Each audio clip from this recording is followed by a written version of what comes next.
안녕하세요 여러분. 생각하며 공부하는 초등수학 생공선생님입니다. 오늘은 덧셈, 뺄셈 공부의 마지막 시간이에요. 교재 28쪽을 펼쳐주세요. 지난 시간까지 우리는 무엇을 배웠나요? 덧셈, 뺄셈을 새롭게 계산하는 방법들이었죠. 수를 분해하는 방법, 보수의 의미, 덧셈 순서, 그리고 뺄셈의 의미까지. 뺄셈의 의미는 무엇이었죠? 거리라고 했어요. 두 수가 얼마나 떨어져 있는지를 계산하는 거예요. 수직선으로 푸는 법도 배웠죠? 교과서나 다른 문제집을 풀 때도 이 방법을 꼭 사용해 보세요. 이제 오늘은 계산 순서에 대해 배울 거예요. 덧셈, 뺄셈, 그리고 괄호가 함께 있으면 계산 순서가 아주 중요해요.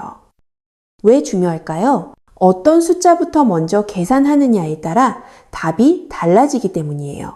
수학 문제의 답이 사람들마다 다르면 안 되겠죠? 올바른 답을 얻으려면 정해진 순서대로 계산해야 합니다. 그럼 교재를 같이 볼까요? 가장 중요한 첫 번째 규칙부터 볼까요? 계산식에 괄호가 있다면 괄호 안을 가장 먼저 계산해야 해요. 첫 번째 문제를 보세요. 4 더하기 2가 괄호 안에 있죠. 그럼 4 더하기 2부터 먼저 계산합니다. 4 더하기 2는 6이 되고 36에서 6을 빼면 30이겠네요. 어때요? 너무 쉽죠? 다음 문제를 볼까요? 이번에는 괄호 안에 4 빼기 2가 있어요. 그럼 4 빼기 2를 먼저 계산해서 빈칸에 2를 채우면 되겠네요. 그리고 36에서 2를 빼면 34겠죠? 어때요? 간단한 규칙이죠? 괄호가 있으면 괄호 안을 먼저 계산한다. 이 규칙을 꼭 기억하세요. 자, 하지만 괄호가 있는 식을 괄호가 없는 식으로 바꿀 수도 있어요. 이 부분이 조금 어렵지만 아주 중요하답니다.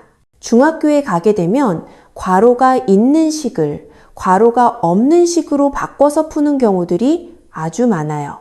그래서 초등학교 때 배워두는 거랍니다. 아래 문제를 살펴볼까요? 4 더하기 2가 괄호로 묶여 있어요. 그리고 괄호 앞에는 빼기 기호가 있죠? 괄호 안에 4와 2를 먼저 덧셈으로 모으고 36에서 6을 빼라는 식이에요. 그럼 답은 30이겠네요. 그런데 만약 괄호를 없애서 풀면 어떻게 될까요? 괄호가 없다면 앞에서부터 순서대로 계산하죠? 그럼 36에서 4를 먼저 빼야 해요. 그 다음에는 2도 빼줘야겠죠. 아까는 4와 2를 모두 먼저 모아서 빼주었지만 괄호를 없애서 풀면 4도 빼주고 2도 빼줘야겠네요. 괄호가 있을 때와 없을 때 어떤 점이 달라졌나요? 맞아요. 괄호 안에 덧셈 기호가 뺄셈 기호로 바뀌었어요. 이처럼 빼기 기호 다음에 괄호 안에 계산식이 있는 경우에 괄호를 없애서 풀면 괄호 안의 덧셈 기호는 뺄셈 기호로 바뀌어야 합니다. 그럼 다음 문제도 같이 볼까요?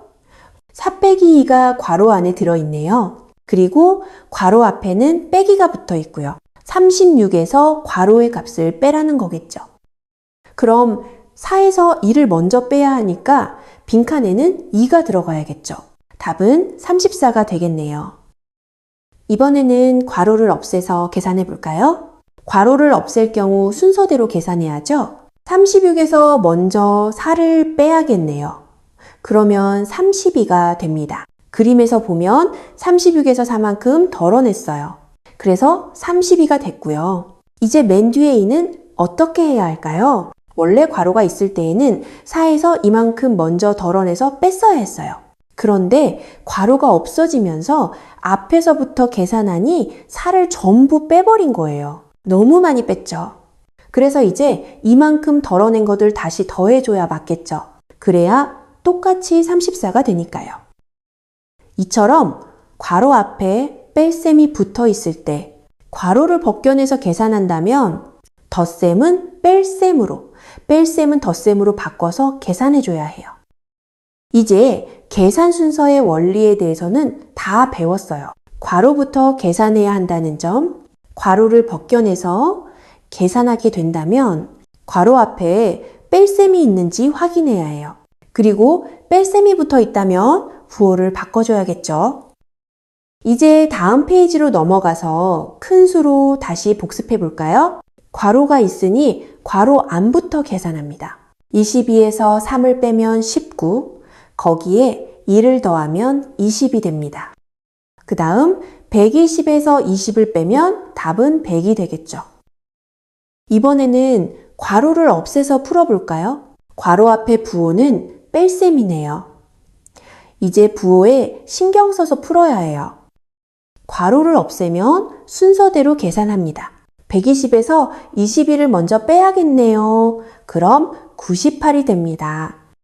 이제 3을 계산할 차례예요. 덧셈일까요? 뺄셈일까요? 괄호 안에 있을 때는 뺄셈이었죠? 괄호가 없어졌으니 덧셈으로 바꾸면 되겠네요. 그럼 98에 3을 더해서 100일이 되겠죠? 마지막으로 2를 계산해야 해요. 덧셈일까요? 뺄셈일까요? 맞아요. 괄호 안에 있을 때는 덧셈이었죠? 이제 뺄셈으로 바꿔서 풀어야 해요. 100일에 2를 빼주면 100이 되겠죠? 이제 마지막 문제까지 함께 풀어봤어요. 오늘 배운 내용을 정리해 봅시다. 계산에는 순서가 중요해요. 괄호가 있는 식이라면 가장 먼저 괄호 안부터 계산해야 합니다. 하지만 괄호를 없애서 순서대로 계산할 수도 있어요. 이때 괄호 앞에 빼기가 있는지부터 살펴봐야겠죠? 괄호 앞에 빼기가 있다면 괄호를 벗겨냈을 때 덧셈은 뺄셈으로, 뺄셈은 덧셈으로 바꿔서 계산해야 합니다. 부호가 바뀌는 거죠. 오늘 수업을 다 듣고 나서 어떻게 해야 하죠? 맞아요. 바로 복습하는 거예요. 그냥 외우기보다는 오늘 배운 원리를 다시 한번 생각하면서 공부해 보세요. 그럼 다음 시간에 봐요. 안녕!